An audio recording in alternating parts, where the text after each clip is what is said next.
Hello, I'm Michael Broski. This is the fourth recording in a series on general information for RSA discretionary grant competitions. In this recording, we will cover other information to help grant applicants, including selection criteria, specific conditions for disclosing federal funding in public announcements, the National Clearinghouse of Rehabilitation Training Materials, referred to as NCRTM, and a few more reminders.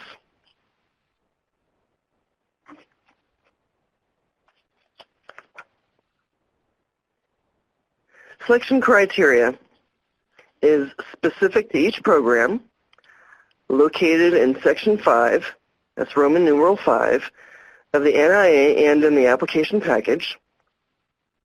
Be sure you adequately respond to each criteria and proofread your work. When issuing statements, press releases, requests for proposals, bid solicitations, and other documents describing projects or programs funded in whole or in part with federal money, U.S. Department of Education grantees shall clearly state, number one, the percentage of total costs of the program or project which will be financed with federal money, number two, the dollar amount of federal funds for the project or program, and number three, the percentage and dollar amount of the total costs of the project or program that will be financed by non-governmental sources. Recipients must comply with these conditions under Division H, Title V, Section 505 of Public Law 113-76, the Consolidated Appropriations Act, dated 2014. The National Clearinghouse of Rehabilitation Training Materials, or NCRTM, is the Rehabilitation Service Administration's, or RSA's, central repository for training and technical assistance resources in vocational rehabilitation. A link is provided on the slide and in the handout that accompanies this recording. The NCRTM offers the vocational rehabilitation and education communities, grantees, researchers, trainers, and practitioners the opportunity to gain visibility for their work, while contributing new knowledge to their specific fields.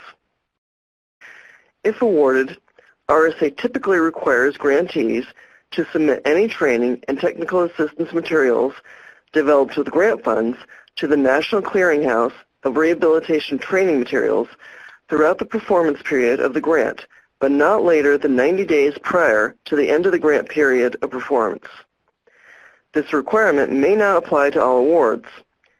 Please review the NIA and application package for your specific competition.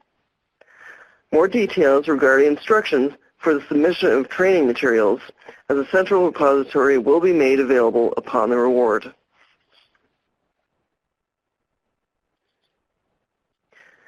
The program authority and applicable regulations are important to understand.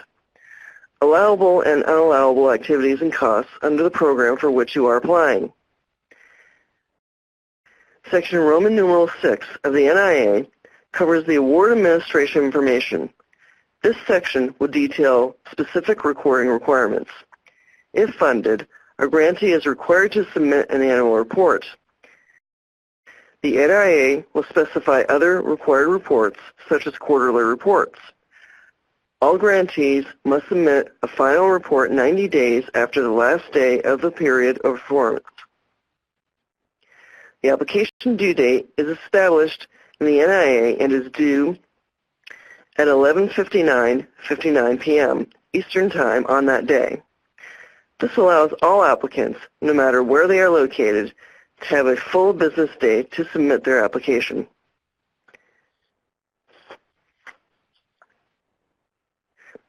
And here are a few more reminders. Consult the NIA to review the program authority and applicable regulations for your specific program.